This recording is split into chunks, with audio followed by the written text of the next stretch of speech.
വിശുദ്ധ മത്തായിയുടെ സുവിശേഷം 7-ാം അധ്യായം 21-ാം വാക്യം. മത്തായി 7:21. എന്നോട് കർത്താവേ കർത്താവേ എന്ന് പറയുന്നവനേവനുമല്ല, സ്വർഗസ്ഥനായ എൻ്റെ പിതാവിൻ്റെ ഇഷ്ടം ചെയ്യുന്നവനത്രേ സ്വർഗരാജ്യത്തിൽ കടക്കുന്നത്.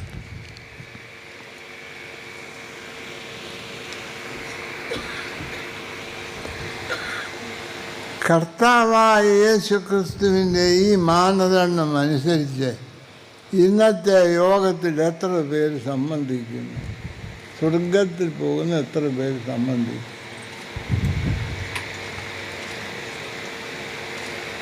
നിങ്ങൾ ഉറക്കെ പറയണ്ട, എന്ന മനസ്സിലൊന്ന് പറയണം. ഈ ഇരിക്കുന്നതിൽ എത്ര എണ്ണം അവിടെ കാണും?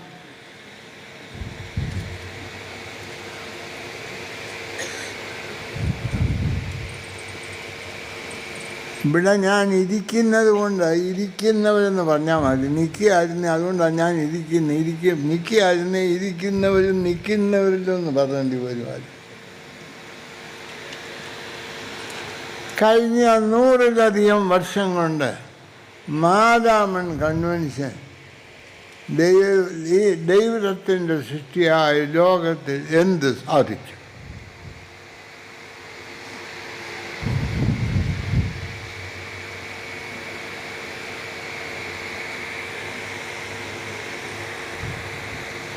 നിങ്ങൾക്ക് പറയാമോ?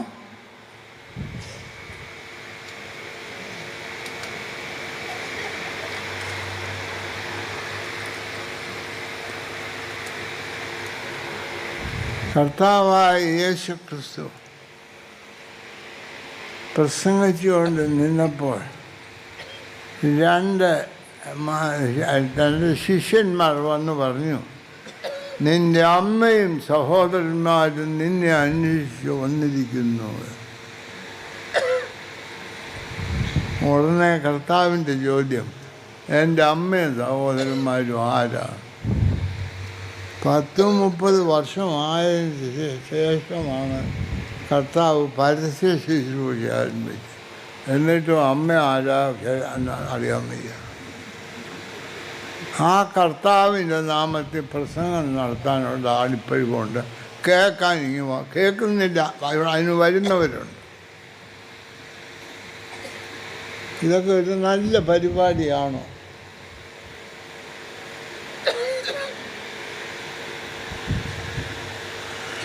നാം നിന്നെ ജീവിക്കുന്നത് എന്തിന്, എങ്ങനെ എന്നുള്ള കാര്യങ്ങളെ പറ്റി ചിന്തിക്കുന്നുണ്ടോ?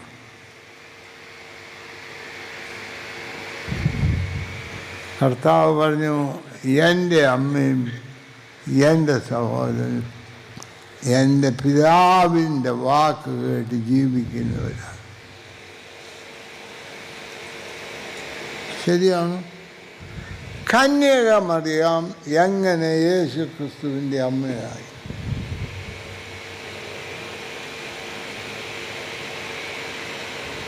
ഏത് ഉത്തരം പറഞ്ഞാലും തെറ്റാണ്, ഏത് ഉത്തരം പറഞ്ഞാലും ശരിയാണ്. അതാ ദൈവത്തിനുള്ള ഗുണം. ഒരുത്തരെയും തൃപ്തി കേട്ടതാനും എല്ലാവരെയും സ്വീകരിക്കുകയും.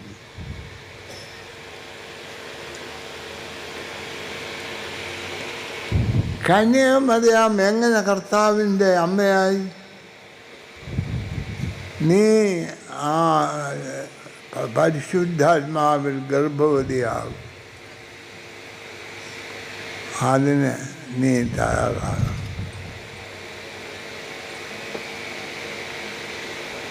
നമ്മളോട് അച്ഛന്മാരും മെത്രാച്ചന്മാരും ഒക്കെ പറയും ദൈവം സ്നേഹമാണ്. ഇതൊക്കെ ഈ പുസ്തകത്തിൽ വെച്ചുകൊണ്ട് പറയാനൊക്കെ. ഞാൻ കോളേജിൽ പഠിക്കുന്ന സമയത്ത് എൻ്റെ കോളേജിലെ സാറന്മാരോടുകൂടെ ഞങ്ങൾ കുറേ കുട്ടികൾ സുവിശേഷ വേലയ്ക്കായി, അന്ന് നമ്മുടെ ഒരു വേല സ്ഥലമായിരുന്ന ചെറുകുവൾ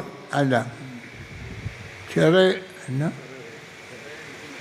ഒരു സേവികാസംഘത്തിൽ ഒരു വേല സ്ഥലമുണ്ടായിരുന്നു. അവിടെ വേലയ്ക്ക് പോയി.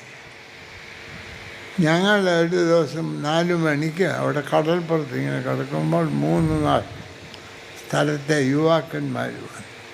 ഞങ്ങൾ വർത്താനമൊക്കെ പറഞ്ഞാൽ ഒരുത്തം പറഞ്ഞു, എനിക്ക് ഒരു ക്രിസ്ത്യാനിയായാൽ കൊള്ളാവുന്ന താല്പര്യമുണ്ട്.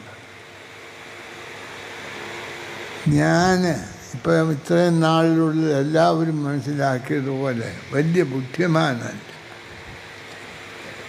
ബുദ്ധിയുണ്ട്, ബുദ്ധി ഇല്ലാതെയൊന്നുമില്ല. ബുദ്ധിക്ക് ഉള്ളതിന് എന്നെ MRI നോക്കിയിട്ട് എൻ്റെ ഡോക്ടർ പറഞ്ഞു, ഇതിന് ഒരു കുഴപ്പവുമില്ല, കാര്യം ഇതുവരെ ഇത് ഉപയോഗിച്ചിട്ടില്ല.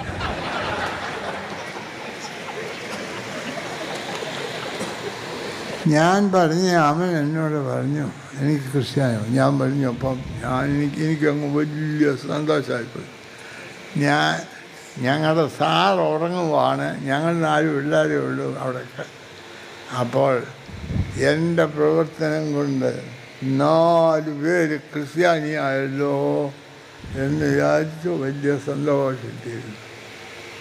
ഞാൻ ചോദിച്ചു, അതിന് എന്നാ പിന്നെ ആകണം, നല്ലതാണല്ലോ.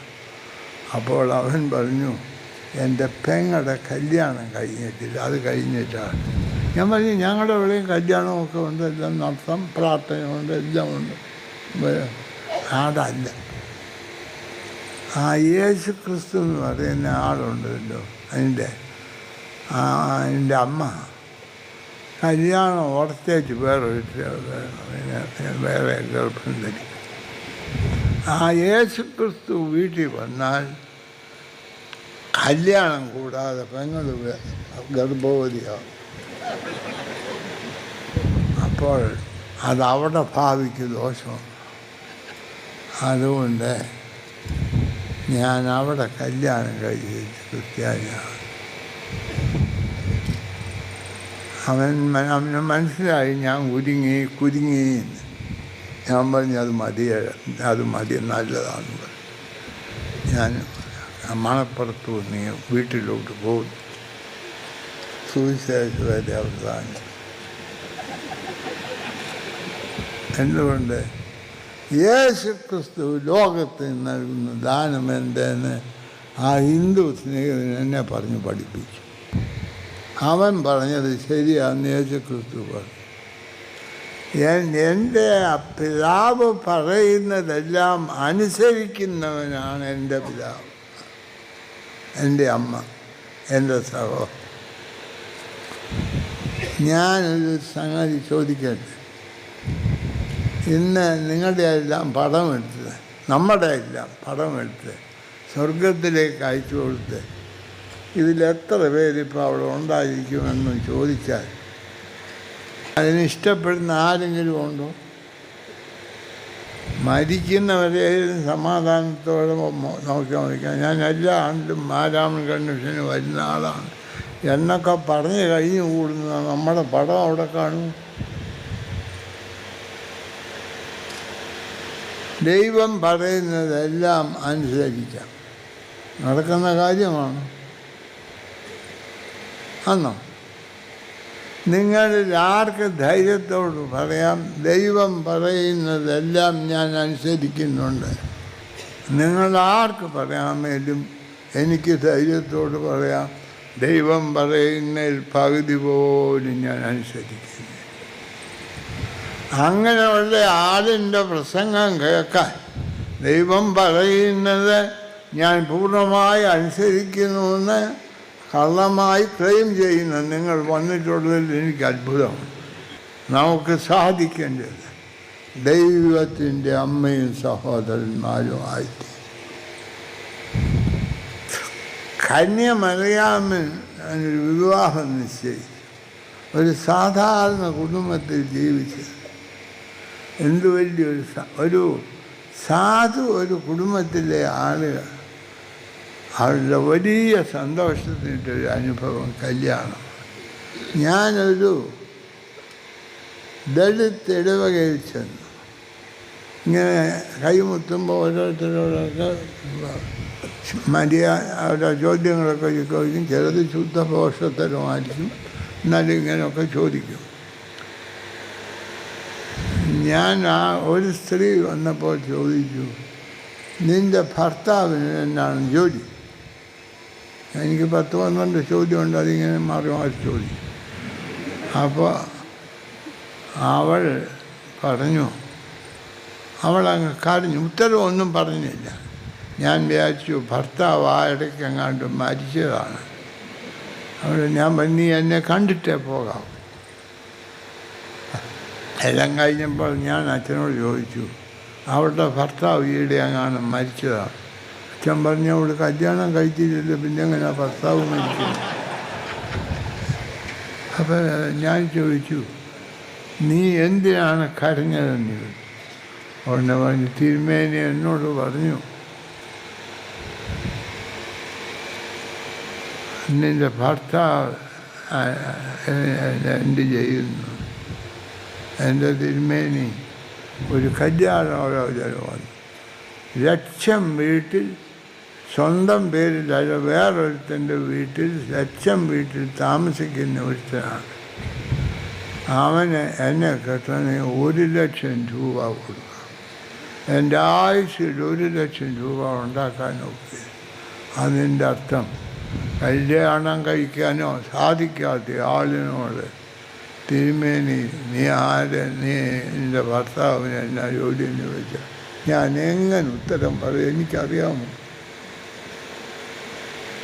എന്ന് വെച്ചാൽ ആളും തരം നോക്കി വേണ്ടേ വർത്താനം പറയാമെന്ന് ആ സ്ത്രീ പറഞ്ഞത്. അതായത് അവൾക്ക് വോട്ടുണ്ടായിരുന്നേ എനിക്കെതിരായിട്ട് വോട്ട് ചെയ്തതിന് ബിഷപ്പായിട്ട് ഇല്ലേ?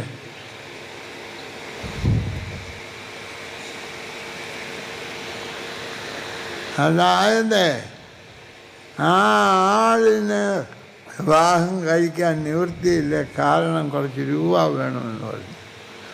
ഞാൻ എന്ത് ചെയ്തു? നീ ഇങ്ങോട്ട് അടുത്ത് വരാൻ പറഞ്ഞു. എൻ്റെ വലത്ത് കൈ നീട്ടി അവിടെ തലയുടെ മണ്ടയ്ക്കോട്ട് അങ്ങോട്ട് വെച്ചു. ദൈവത്തിന് ഒരു ഓർഡർ കൊടുത്തു, ഇവരുടെ വിവാഹം നടത്തി. എന്ന് ദൈവം അധികം താമസിയാതെ കല്യാണം നടത്തി. ഞാൻ അവളോട് അച്ഛനോട് പറഞ്ഞു, അവൾക്കൊരു കല്യാണം ആലോചിച്ചു. സ്തോത്ര കാഴ്ച അല്ല, സ്ത്രീധനം ഞാൻ ഉണ്ടാക്കിത്തരാം.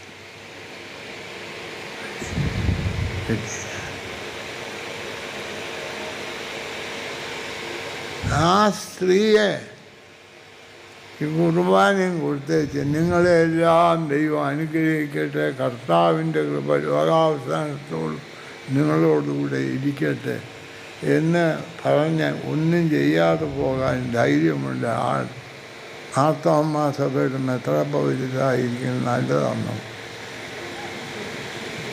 മനസ്സിലായി? ഇപ്പം നിങ്ങൾക്ക് മനസ്സിലായി എന്തുകൊണ്ട് ഞാൻ സ്ഥാനം റിസൈൻ ചെയ്തു. നിങ്ങളുടെ നന്മ കൊണ്ട് ഞാനിത് റിസൈൻ ചെയ്യേണ്ടി വരും. മനസ്സിലായോ?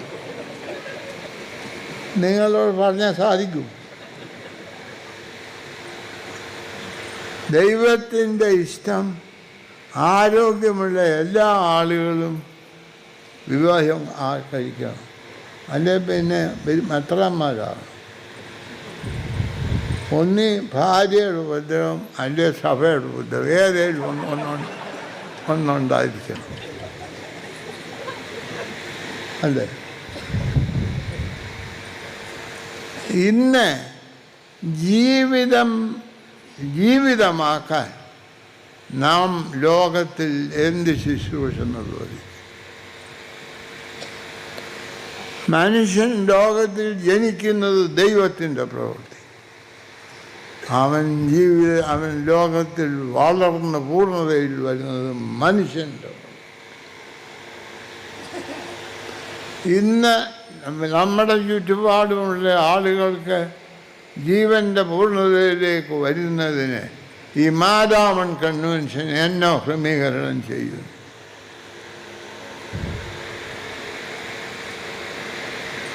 നമ്മളുടെ ഓരോ ഇടവക അതിർത്തിയിലും ഉള്ള എല്ലാ ആളുകളെയും നമുക്ക് വളർത്താൻ സാധിക്കും. കോഴഞ്ചേരി എന്ന് പറയുന്ന അവരെ വിചാരിച്ചാൽ കോഴഞ്ചേരി പഞ്ചായത്തിലുള്ള എല്ലാവർക്കും 1915 ഡിസംബർ 35 മുൻപായിട്ട് വീട് വെച്ച് കൊടുക്കാൻ സാധിക്കുമോ ഇല്ലയോ? കോഴഞ്ചേരിക്കാരെ അറിയാവുന്നവർ അവരുടെ അഭിപ്രായം പറയാം. നോക്കൂ, കോഴഞ്ചേരിക്കാർ 2-3 പേര് ഞാനിവിടെ ഒരു പ്രസംഗം പറയാൻ എത്ര നേരം അങ്ങോട്ട് മാറ്റി ഇങ്ങോട്ട് മാറ്റി എന്തെല്ലാം അത്രയ്ക്ക് മഹാമനസ്കരാകും. എന്നാൽ വേറൊരുത്തിന് വീട് കിട്ടുന്നതിൽ അവർക്ക് വലിയ താല്പര്യം. എന്നിട്ട് ഇത് കൺവെൻഷനാണോ? ആണോ? ഈ കൺവെൻഷൻ കൊണ്ട് എൻ്റെ ദൈവത്തിൻ്റെ എന്ത് കൽപ്പന നിങ്ങൾ ഈ വർഷം അനുസരിക്കും? എൻ്റെ അപ്പനും അമ്മയും ആര്? നിങ്ങൾ വിചാരിക്കുന്ന ആൾ.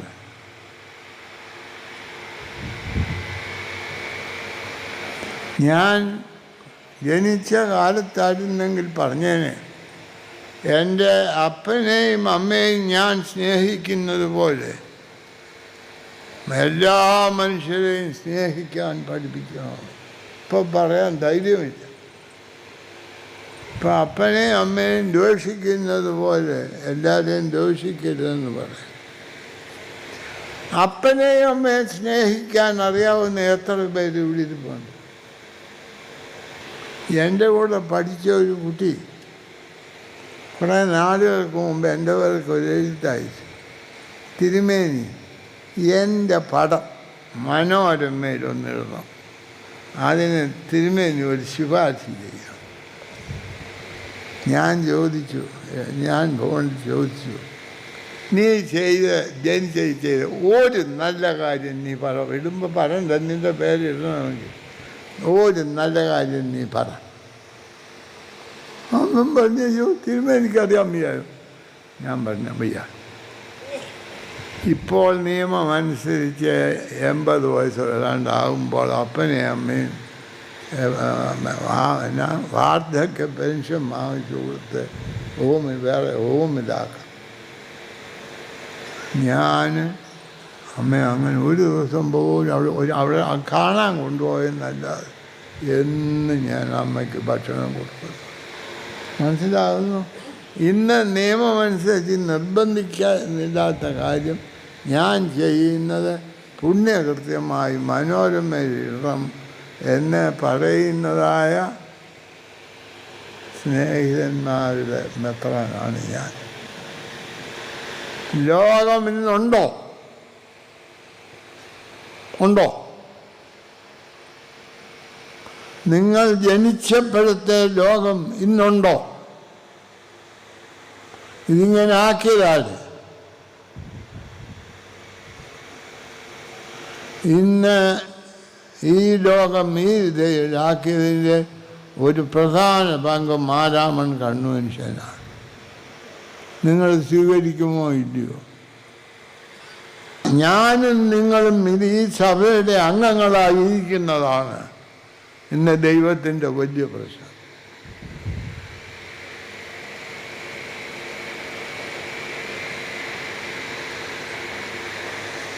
എൻ്റെ പിതാവിൻ്റെ ഇഷ്ടം ചെയ്യുന്ന എത്ര പേര് ഇവിടെ ഉണ്ട്? പറയാം. ഞാനില്ലെന്ന് എനിക്കറിയാം. ഞാൻ പിന്നെ ഒരു കാര്യം ചോദിച്ചു, എന്നും ചെന്ന് പറയും, കർത്താവെ തെറ്റിപ്പോയി, നാളെ നോക്കിക്കോണേ. കർത്താവിനറിയാമെന്ന് നാളെ ഇത് പറയുകയുള്ളൂ, അല്ലാതെ അവൻ നന്നാകുകയില്ല.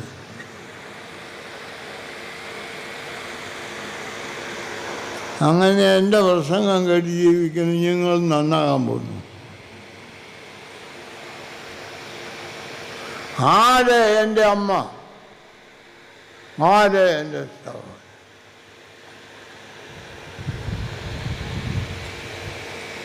പള്ളി സെൻറ്റേഡല്ല, ലോകം സെൻറ്റേഡാണ്. ദൈവത്തിൻ്റെ ഭരണത്തിൻ്റെ കീഴിൽ ലോകത്തിൽ സെൻറ്റർ ആണ് ദൈവരാജ്യം.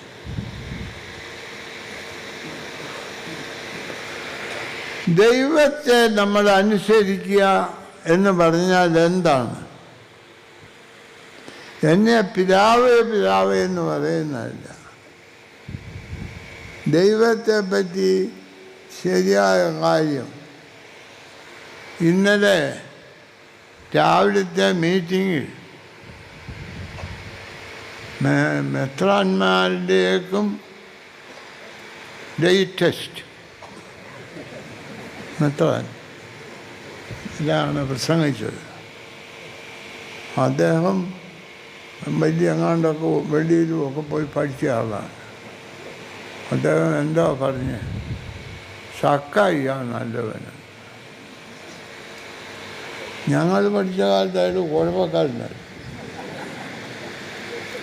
ഇദ്ദേഹം മെത്രാനായപ്പോൾ അങ്ങനെ നല്ലതായി.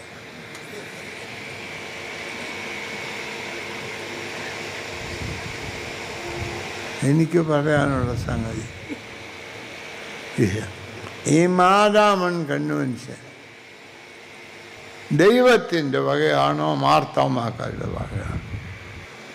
ഇതിൻ്റെ തീരുമാനങ്ങൾ ചെയ്യേണ്ടത് ദൈവമാണോ മാർത്തോമാക്കാർ?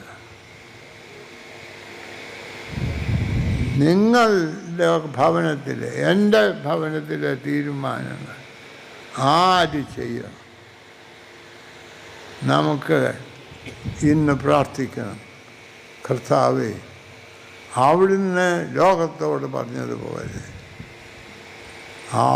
ഞങ്ങൾ അങ്ങേ ഇഷ്ടം നിർവഹിച്ച് അങ്ങേ മക്കളാകുവാൻ ഞങ്ങൾക്ക് കൃപ നൽകണം.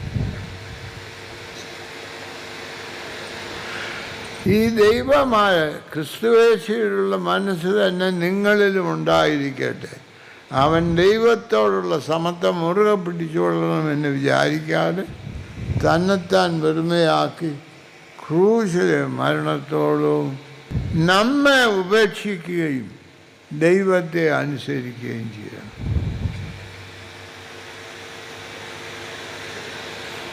സാധിക്കും.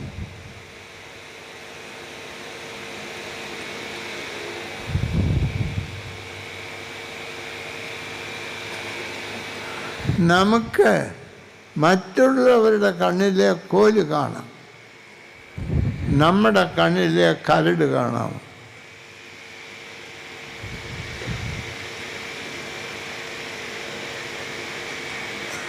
ഇപ്പോൾ പത്രം വായിക്കണം.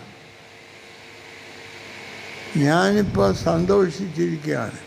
കാരണം എനിക്ക് വായിക്കാനുള്ള ശേഷി കുറഞ്ഞു. അപ്പം നിങ്ങൾ വായിക്കുന്ന ഈ അനാവശ്യമൊന്നും എല്ലാം ഞാൻ വായിക്കുന്നില്ല, വലിയതേ വായിക്കൂ. നിങ്ങൾക്കാണ് വെറും നിസ്സാരമായതും വായിക്കാം. ഇന്ന് ലോകം ഈ വിധത്തിലായിരിക്കുന്നത് ഇപ്പോൾ ഇവിടെ ഇരിക്കുന്ന നമ്മുടെ എല്ലാവരുടെയും കുറ്റം കൊണ്ടാണെന്ന് നമ്മൾ സമ്മതിപ്പാൻ തയ്യാറാണ്.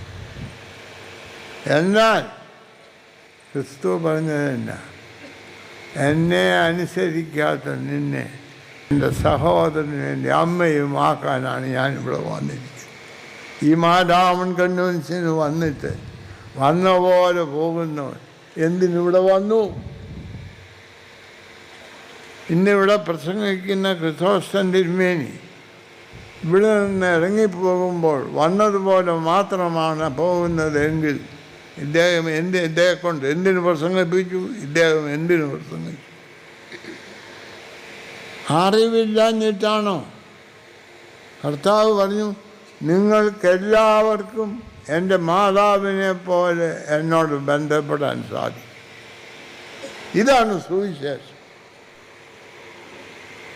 നിങ്ങളുടെ മുൻപിലുള്ള സാധ്യത അതാകാം.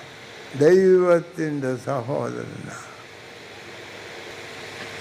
നമ്മൾ ഇന്ന് ഇവിടെ ഇരിക്കുന്ന ജനങ്ങളോട് എനിക്ക് ചോദിക്കാനുള്ളത്, കർത്താവേ, നിൻ്റെ സഹോദരനായി നീ ഇന്ന് എന്നെ രൂപാന്തരപ്പെടുത്തിയത് ഞാൻ നിന്നെ സ്തുതിക്കുന്നു, മഹത്വപ്പെടുത്തുന്നു, പുകഴ്ത്തുന്നു എന്ന് ഒരു വാക്ക് നിങ്ങൾക്ക് പ്രാർത്ഥിക്കാം. അപ്പോൾ ലോകപ്രശ്നങ്ങൾ പരിഹരിക്കപ്പെടാൻ സാധിക്കും. ലോകപ്രശ്നങ്ങൾ പരിഹരിക്കുന്ന വലിയൊരു കൂട്ടമാണിത്. ഇത് കഴിഞ്ഞാണ്ടത്തെ മാരാമൺ കൺവെൻഷനല്ല, വളരെ കുഴങ്ങിക്കിടക്കുന്നതായ ലോകത്തിൽ സമാധാനവും ആശ്വാസവും സമൃദ്ധിയും ആരംഭിക്കുന്ന വലിയൊരു സംഘടനയായിട്ട് തീരണം. ഇതിൻ്റെ കൈ നമ്മുടെ കയ്യിലോ ദൈവത്തിൻ്റെ കയ്യിൽ. ഇന്നത്തെ പ്രശ്നങ്ങളുടെ പരിഹാരം ദൈവത്തിൻ്റെ കയ്യിലോ നിങ്ങളുടെ കയ്യിൽ. പറയാം, ഇതൊക്കെ കേൾക്കാമോ? അവിടെ ഇരിക്കുന്ന ഒരാളുടെ ചിരി കണ്ടാലേ കേൾക്കാമോ എന്ന് കേൾക്കാൻ വയ്യാത്തവനോട് ചോദിക്കുന്നു, എന്തോ പോഷത്തരം.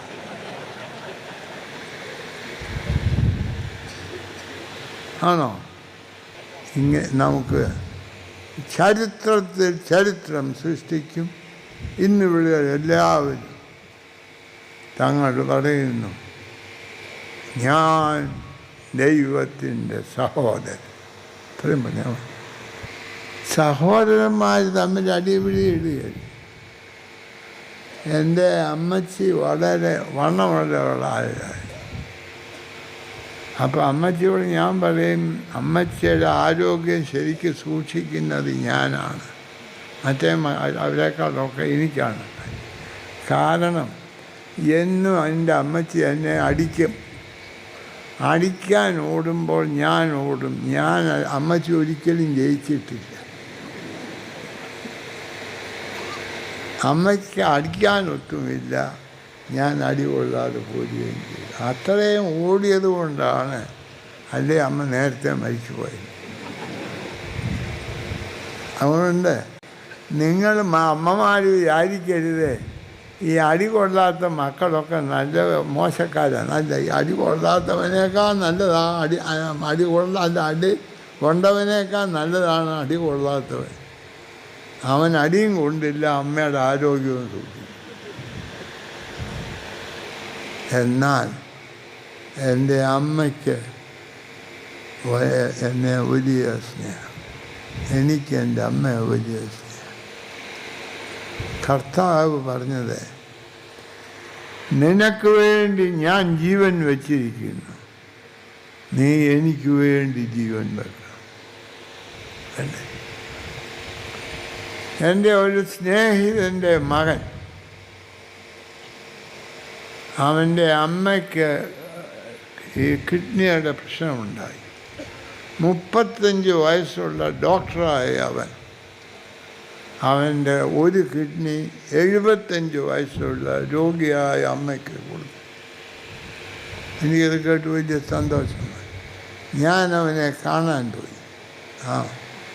മകനെ എനിക്ക് വലിയ പരിചയമില്ല. ഞാൻ അവനോട് ചോദിച്ചു, 35 വയസ്സുള്ള നീ, പ്രത്യേകിച്ച് ഒരു ഡോക്ടറായി അനേകരെ ജീവിതത്തിൽ, 75 വയസ്സായ അമ്മയ്ക്ക് ഇത് കൊടുത്തത് ബുദ്ധിയാണോ എന്ന് ചോദിച്ചു. അവൻ പറഞ്ഞു, ബുദ്ധിയാണ്. അല്ല, ബുദ്ധിയല്ല. ഞാൻ ചോദിച്ചു, നീ പിന്നെ എന്തുകൊണ്ട് ചെയ്യും ഈ ബുദ്ധികൾ?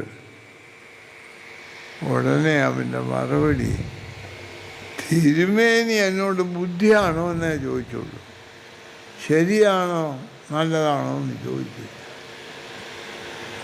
ബുദ്ധിയല്ല. എന്നാൽ എനിക്ക് ജീവൻ നൽകിയ എൻ്റെ അമ്മ, എന്നെ വളർത്തിയ എൻ്റെ അമ്മ, അമ്മയുടെ സർവശക്തിയും എനിക്ക് തന്ന അമ്മയ്ക്ക് 2 വർഷം കൂടെ ജീവിപ്പാൻ എൻ്റെ ഒരു കിഡ്നി കൊടുക്കുന്നത് ഒരു ഭാഗ്യമായി ഞാൻ കരുതുന്നു. അവനോട് ഞാൻ പറഞ്ഞു, നീ നിൻ്റെ വലത്ത് കൈയെടുത്ത് എൻ്റെ തലയിലോട്ട് വെച്ചിട്ട് നീ പഠിച്ചിട്ടുള്ള ഏതെങ്കിലും ഒരു പ്രാർത്ഥന, ഇവൻ നശിച്ചു പോട്ടെ എന്നാണേലും ഒന്ന് പ്രാർത്ഥിക്കാം. അപ്പോൾ അവൻ പറഞ്ഞു, ഞാൻ പ്രാർത്ഥിക്കരുത്. തിരുമേനിയുടെ തലയിൽ കൈവച്ച് ഞാൻ പ്രാർത്ഥിക്കരുതെന്ന് പറഞ്ഞു. അപ്പോഴാണ് എനിക്ക് മനസ്സിലായത്, ഈ ജനങ്ങൾക്കൊന്നും തിരുമേനി അധികം നാൾ ജീവിച്ചിരിക്കരുതെന്നാണ് ഉള്ളത് എന്ന് മനസ്സിലായി. പിന്നെ ദൈവവുമായുള്ള കൂട്ടുകൊണ്ടാണ് എനിക്കിത് പറ്റിയിരിക്കുന്നത്, നിങ്ങളുടെ ഗുണം കൊണ്ട്. യേശു ക്രിസ്തുവിനോട് ചോദിച്ചു, സ്വർഗം വേണോ ഭൂമി വേണോ? നിങ്ങളോട് ചോദിച്ചാൽ എന്താ പറയും? വേണം. സ്വർഗം വേണമെന്ന് പറയും. യേശു ക്രിസ്തു പറഞ്ഞത് ഭൂമി വേണം. ഭൂമിയിൽ ജീവിക്കാതെ സ്വർഗത്തിൽ പോയിട്ടുള്ള ഒരൊറ്റ ആളിൻ്റെ പേര് പറയാം.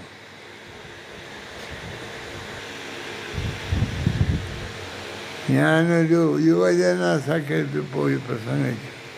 വീട്ടിൽ ചെന്നപ്പോൾ എൻ്റെ കൂടെ പഠിച്ച ഒരാളാണ് അവളുടെ അമ്മ. തിന്മയുടെ പ്രസംഗം. അമ്മ ഒരു വക അറിയാം, എല്ലാം ഞങ്ങളോട് ചോദിക്കാം, ഇങ്ങോട്ട് ചോദിക്കാം, അല്ലാതെ ഒരു വക പറയാൻ ഒന്നും അറിയാൻ വയ്യ. അയ്യോ അങ്ങനെ അല്ലല്ലോ, ഞാൻ ഒന്നും അറിയത്തില്ല. നിങ്ങൾ പറയുന്നത് ശരിയാണ്. എനിക്കുള്ള ചോദ്യമാണ്. കർത്താവ് പറഞ്ഞു, സ്വർഗം വിട്ടിട്ട് ഭൂമിയിലേക്ക് വന്നു. ഭൂമിയിൽ വന്നാലും എത്രയും സൗകര്യം വർദ്ധിക്കണമെന്നാണോ പറയണമെന്നാണ്. ഞാനും എൻ്റെ ഒരു സഹോദരനും കൂടെ, ഒരു സഹോദരനല്ല സ്നേഹിതനും കൂടെ ഒരു മീറ്റിങ്ങിന് പോയി. അവിടെ ചെന്നപ്പോൾ ഞാൻ പോയി, നമുക്ക് പുറകെ ഇരിക്കാം, മഹാന്മാരൊക്കെ വന്ന് മുമ്പിലിരിക്കും, കസേരയൊക്കെ ഉണ്ട്, നമ്മളെ എഴുന്നേൽപ്പിക്കും. കർത്താവും പറഞ്ഞിട്ടുണ്ട്, എന്നാൽ നിങ്ങൾ പുറകിലിരിക്കണം, എൻ്റെ ആൾ വന്ന് വിളിക്കും. അവൻ പറഞ്ഞു, കർത്താവ് പറഞ്ഞതല്ല, കർത്താവ് എവിടെ ചെന്നാൽ കൊടുക്കുക, അവർ വിളിച്ച് മുമ്പിൽ കൊണ്ടിരുത്തും. നമ്മളിവിടെ ഇരുന്നാൽ ഇവിടെ ഇരുന്നത് തന്നെ. അതുകൊണ്ട് കർത്താവ് പോയി അവിടെ ഇരുന്നോട്ട് നമുക്ക് മുമ്പിലോട്ട് കയറി ഇരിക്കാമെന്ന് പറഞ്ഞു. അതായത് മറ്റുള്ളവൻ്റെ സൗകര്യത്തിന് വേണ്ടി എൻ്റെ സൗകര്യങ്ങളെ ഉപയോഗിക്കാൻ ആർക്കിന്ന് മനസ്സുണ്ട്? കിഡ്നി, 2 കിഡ്നിയുള്ള ഞാൻ ഒരു കിഡ്നി ഇല്ലാതാകാൻ പോകുന്നവന് കൊടുത്ത് അവനെ 5 വർഷം കൂടെ ജീവിപ്പാൻ സഹായിക്കും, നല്ലതാണ്. വീടില്ലാത്തവന് വീടുണ്ടാക്കാൻ ഞാനൊരു ചോദ്യം ചോദിക്കുകയാണ്. ഇവിടെ ഇരിക്കുന്ന നമ്മൾ വിചാരിച്ചാൽ ഓരോ വീട് വെച്ച് കൊടുക്കാൻ സാധിക്കുന്നത് ഇതിലൊരു പകുതി പേർക്കെങ്കിലും സാധിക്കുമെന്നാണ് എൻ്റെ വിചാരം. കൊടുക്കാൻ മനസ്സുണ്ടോ? കൊടുക്കുന്നത് എൻ്റെ അനുഗ്രഹമാണെന്ന് ധരിക്കുന്നവരുണ്ടോ? മറ്റുള്ളവനെ വളർത്തിയെടുക്കുന്നത് ഇതാണ്. ഒരു മനുഷ്യൻ, അയാളുടെ ഉയർന്ന ഉദ്യോഗസ്ഥൻ, അയാളുടെ ആശുപത്രിയിൽ ചെന്ന് അവിടുത്തെ ഡോക്ടറോട് പറഞ്ഞു, ഇവിടെ ജനിച്ച് ആരും നോക്കാനില്ലാത്ത ഒരാളിനെ നിങ്ങൾ ഇവിടെ വളർത്തണം, ഞാൻ ചിലവെല്ലാം തരാം. അത് കഴിഞ്ഞ് കുറച്ച് പ്രായമൊക്കെ ആയപ്പോൾ പറഞ്ഞു, അവനെ പഠിപ്പിക്കാൻ അയക്കണം, ഞാൻ പണമൊക്കെ തരാം. ഈ കുട്ടി എല്ലാ എഴുത്തും ഇങ്ങനെ എനിക്ക് എഴുത്ത് കിട്ടുന്നു, നിങ്ങളുടേതോടുള്ള നന്ദി എന്നൊക്കെ പറയും. അയാളുടെ പേര് ഈ കുട്ടിക്ക് കൊടുക്കുകയില്ല, അയാൾക്ക് ഈ കുട്ടിയുടെ പേരും കൊടുക്കുകയില്ല. ഈ ഡോക്ടർക്ക് മാത്രമേ അറിയുള്ളൂ ആരെ അവനെ സഹായിക്കും. അത് കഴിഞ്ഞ് അവൻ പഠിച്ച് അവൻ ഉന്നതനായി, അവനൊരു കമ്പനി മാനേജരായി. ആ കമ്പനി മാനേജർക്ക് സുഖക്കേടായി. അവനെ ഒരാശുപത്രിയിലാക്കി. അവിടെ അവനെ ആ മാനേജരെ ചികിത്സിക്കാൻ ചെന്നത് മാനേജർ പഠിപ്പിച്ച ഡോക്ടറാണ്. അപ്പോൾ ആ മാനേജർ പറഞ്ഞു, ഞാനിങ്ങനെ പണ്ടൊരു കുട്ടിയെ പഠിപ്പിച്ചിരുന്നു, ഇവിടെ ഏതോ ഒരു ആശുപത്രിയിലാണ് അവൻ പഠിച്ചിരിക്കുന്നത്. അവൻ്റെ പേരെനിക്ക് ശരിക്കും അറിഞ്ഞുകൂടാ തന്നിട്ടില്ല. എന്നാൽ എന്നോട് പണം വാങ്ങിച്ച് അയച്ചു കൊടുക്കുന്നത് ഇന്നാരായിരുന്നു. അപ്പോൾ ആ ഡോക്ടർ പറഞ്ഞു, അത് ഞാനാണ്. ആ ആൾ തന്നെ പണം ഉപയോഗിച്ചാണ് ഞാൻ പഠിച്ച ഡോക്ടറായി. ഞാൻ ചികിത്സിച്ച, എന്നെ എത്രയും ഡോക്ടറാക്കിയ ആളിനെ ചികിത്സിച്ച് സൗഖ്യമാക്കാൻ സാധിച്ചു. വലിയ സന്തോഷം. ഇത്ര സ്നേഹമുള്ള ഒരു സമർത്ഥനുമായ ഒരു ഡോക്ടറെ പഠിപ്പിക്കാൻ സാധിച്ചത് എനിക്ക് സന്തോഷം. അതുകൊണ്ടാണ് കർത്താവ് പറഞ്ഞത്, അവൻ നേരത്തെ ഇത് അറിഞ്ഞിരുന്നെങ്കിൽ വരുന്നവരോടെല്ലാം ആ രോഗി പറഞ്ഞതിന് ഇവനെ ഞാനാ പഠിപ്പിച്ചേനെ. അവൻ പറഞ്ഞതിന് ഇങ്ങനെ ഞാൻ ചികിത്സിച്ച് സൗഖ്യമാക്കിയതാ. ഇങ്ങനെ കമ്പ്യൂട്ടർ മാനേജ് അറിഞ്ഞപ്പോൾ അവർക്ക് തമ്മിലുള്ള സന്തോഷം. നിങ്ങളുടെ ആയുസ് അനുഗ്രഹമാകുന്നു, മറ്റുള്ളവരുടെ ആയുസ് അനുഗ്രഹമാണ്. പാലാമ്പടം എന്ന് പറയുന്ന കോട്ടയത്തെ വീട്ടിലെ ഒരാളിനെ പറ്റി അവരുടെ ഒരു മകൻ ഒരു പുസ്തകം എഴുതി. അതിന് ഞാൻ കണ്ടു വായിച്ചു. ഇദ്ദേഹം ഏതോ ഒരു ബിസിനസ് ക്രമീകരിക്കാനായിട്ട് തിരുവനന്തപുരത്തിന് പോകുകയാണ്. ആയൂരിനപ്പുറം ചെന്നപ്പോൾ ഒരു വലിയ ലഹള, കരച്ചിലുമായിട്ട്. അയാൾ കാർ നിർത്തി. അയാൾ ഡ്രൈവറോട് പറഞ്ഞു, എന്നാന്ന് പോയി നോക്കിയേച്ച് വരാൻ. അവൻ പോയേച്ച് വന്ന് പറഞ്ഞു, ഒരു സ്ത്രീയെ ഒരു പുരടത്തിൽ നിരക്കി വിടുകയാണ്. അവരെ രണ്ട് കുട്ടിയൊക്കെ പണം അയക്കി കൊടുക്കാനുണ്ട്. ആ തുക കൊടുക്കണം. അത് കൊടുക്കാത്തത് കൊണ്ട് അവരുടെ പുരടം ജപ്തി ചെയ്തെടുക്കുകയാണ്. ഉടനെ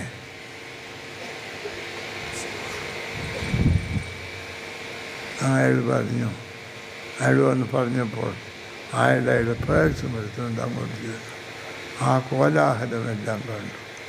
ആ വസ്തുവിൻ്റെ ഉടമസ്ഥനോട് ചോദിച്ചു, ഈ സ്ത്രീ തനിക്ക് എത്ര രൂപ തരാനുണ്ട്? അയാൾ ശരിയായ തുക പറഞ്ഞു കൊടുത്തു. അയാളുടെ പേഴ്സിൽ നിന്ന് തുറന്ന് ആ തുക അയച്ചു കൊടുത്തു. നിങ്ങളിവിടെ താമസിച്ചോളാൻ പറഞ്ഞു. അയാൾ പറഞ്ഞു, ഇതെല്ലാം എഴുതി കൊടുക്കാൻ പറഞ്ഞു. കൊടുത്തു. അവർക്ക് ആ വസ്തു അവകാശമായി. അയാൾ പറഞ്ഞു, ഇനി നമുക്ക് കോട്ടയത്തിന് പോകാം, കാര്യം രൂപ തീർന്നു പോയി, അവിടെ ഈ രൂപ കൊടുക്കാനാണ് ഞാൻ പോകുന്നത്. അയാൾ തിരിച്ച് കോട്ടയത്തിന് പോയി.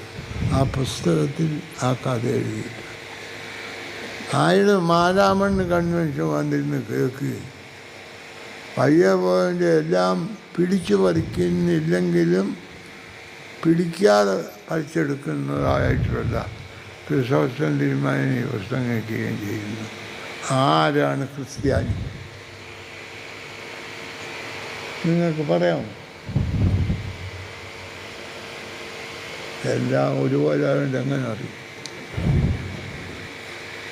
ഈ 2015 മാരാമൺ കൺവെൻഷന് പല സാധാരണക്കാർ യേശുവിൻ്റെ സഹോദരനായിരിക്കും. വീടില്ലാത്തവന് വീട്, മരുന്നില്ലാത്തവന് മരുന്ന്, വിവാഹമില്ലാത്തവർക്ക് വിവാഹം, അടിസ്ഥാന ആവശ്യങ്ങൾ നിഷേധിക്കപ്പെട്ട ഒരാൾ കേരളത്തിൽ കാണും. എന്തിനെ മാരാമൺ കൺവെൻഷൻ? അടിസ്ഥാന ആവശ്യങ്ങൾ എല്ലാവർക്കും ലഭിക്കും. നമ്മളൊക്കെ ഞാൻ ഒരു കാര്യം പറയുന്നു, നമ്മുടെ പഞ്ചായത്തിനോട് പറയണം, നമ്മുടെ പഞ്ചായത്ത് ഈ ആണ്ട് മനുഷ്യൻ്റെ അടിസ്ഥാന ആവശ്യങ്ങൾ എല്ലായിടത്തും ഉണ്ടാകാൻ ശ്രമിക്കണം. ഇവിടെ ഇപ്പോൾ പ്ലാസ്റ്റിക്കിൻ്റെ ഇതൊക്കെ പറഞ്ഞു നമുക്ക് കാണാൻ വൃത്തിയാക്കി സാധിച്ചു. ഇത് നമുക്ക് സാധിക്കുക വഴി കിടക്കുന്നിടത്ത് കൊട്ടയിലിടാനേ അറിയുള്ളൂ. ഞാൻ ഈ മാരാമണ്ണം മിഡിൽ സ്കൂളിൽ പഠിക്കാൻ പോയതാണ്. പഠിച്ചതാണെന്ന് പറഞ്ഞാൽ സ്വല്പം കള്ളമുള്ളത് കൊണ്ടാണ് ഞാൻ പഠിക്കാൻ പോയതാണെന്ന് പറഞ്ഞത്. ഞങ്ങൾ വരുന്ന വഴിക്ക് അവിടെ ഒരു കുറുപ്പച്ചൻ എന്നും പറഞ്ഞൊരാളാണ്. അയാളുടെ ജോലി മരത്തേലുള്ള ചെതലെല്ലാം തൂത്ത് കളി, വഴിയിലുള്ള കല്ല് മുള്ള എല്ലാം എടുത്ത് സഞ്ചിയിൽ മരത്തേലെ വഴിയിലെ കല്ലും മുള്ളും മാറ്റിയിടുകയും വഴി ആ ചെതൽ തൂക്കുകയും ചെയ്യുന്ന കുറുപ്പച്ചൻ ഭ്രാന്തൻ എന്നാണ് പറയുന്നത്. അത് വഴിയിലിരുന്ന ഞങ്ങളൊക്കെ സുബോധമുണ്ട്. മനസ്സിലായി? ഞാൻ പഠിക്കുമ്പോഴത്തെ സുബോധം എന്നാന്ന് മനസ്സിലായത്. ഇന്ന് നമ്മളുടെ ഇവിടെ ഒക്കെ വളരെ ഭംഗിയായി കാണുന്നത് എനിക്കതിയായ സന്തോഷം. ലോകത്തിനു വേണ്ടി മനുഷ്യനോ മനുഷ്യനു വേണ്ടി ലോകം.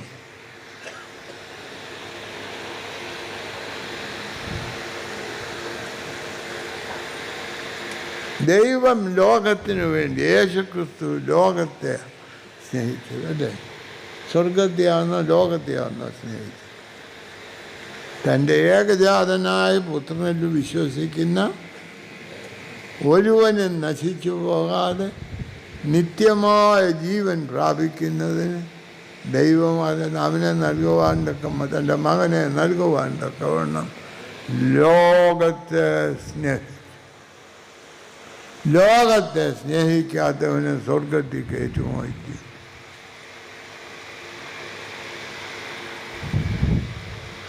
ലോകത്തിൽ ജീവിക്കാതെ സ്വർഗത്തിൽ പോയിട്ടുള്ള ആരെപ്പറ്റിയാലും നിങ്ങൾക്കറിയാം. അറിയാം. ലോകത്തിൽ ജീവിച്ചിട്ട് സ്വർഗത്തിൽ പോകാത്ത പലരെ പറ്റി എനിക്കറിയാം. നിങ്ങൾക്ക് അങ്ങനെയുള്ള ഒരാളിനെ കാണണമെന്ന് വിചാരമുണ്ടെങ്കിൽ തിരിച്ച് വീട്ടിൽ ചെല്ലുമ്പോൾ കണ്ണാടി എടുത്തൊന്ന് നോക്കിയാൽ മതി. നാം ഇത് മനസ്സിലാക്കണം. യേശുക്രിസ്തു, യേശു എന്നുള്ള പേരെവിടുന്നാണ് കിട്ടിയത്? എൻ്റെ അഭിപ്രായം, സ്വർഗത്തിൽ ചെന്ന് യേശുക്രിസ്തുവിനെ കാണണമെന്ന് പറഞ്ഞാൽ അറിയുന്ന ഒരു വലിയൊരു കാണുമില്ല. നിങ്ങൾ വേദപുസ്തക പരിജ്ഞാനമുള്ള അച്ഛന്മാരും തിരുമേന്മാരും ഉണ്ടോ? യേശു എന്ന പേര് എവിടെ വെച്ച് കിട്ടിയതാ? അവൻ്റെ ജനത്തെ അവരുടെ പാപങ്ങളിൽ നിന്ന് വിടുവിപ്പാനിരിക്കുന്നതുകൊണ്ട് അവൻ യേശു എന്ന് പേരിട്ടു.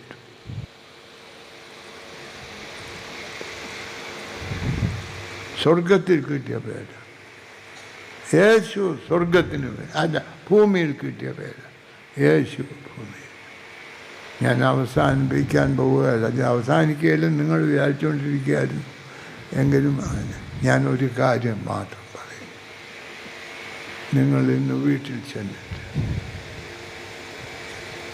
ദൈവമേ നിൻ്റെ സഹോദരനായി എനിക്ക് തീരണം, എന്നെ സ്വീകരിക്കുക, നീ കൽപ്പിക്കുന്നത് ചെയ്യുവാൻ, നിൻ്റെ കൽപ്പനയനുസരിച്ച് ഈ ലോകത്തെ പ്രവർത്തിപ്പാൻ എനിക്ക് കൃപ നൽകണമെന്ന് പ്രാർത്ഥിക്കും. ഇവിടെ വെച്ച് പ്രാർത്ഥിക്കേണ്ട.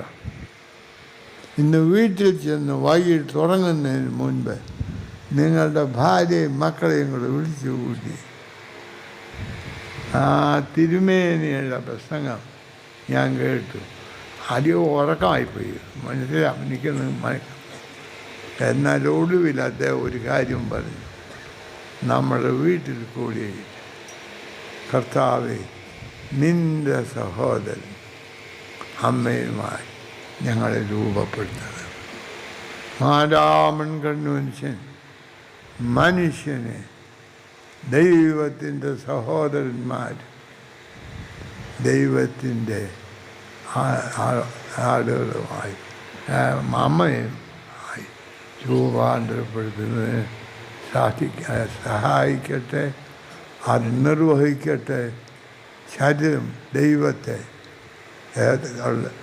ദൈവം രക്ഷിതാവായ ദൈവം അംഗമായുള്ള ഭവനങ്ങളായിട്ട് കേരളത്തിലെ എല്ലാ ഭവനങ്ങളും തീരുന്നതിന് ഈ മാരാമൺ കൺവെൻഷനെ ദൈവമേ അനുഗ്രഹിക്കണമേ, ഞങ്ങളെ ആശീർവദിക്കണമേ എന്ന് നമുക്ക് പ്രാർത്ഥിക്കാം.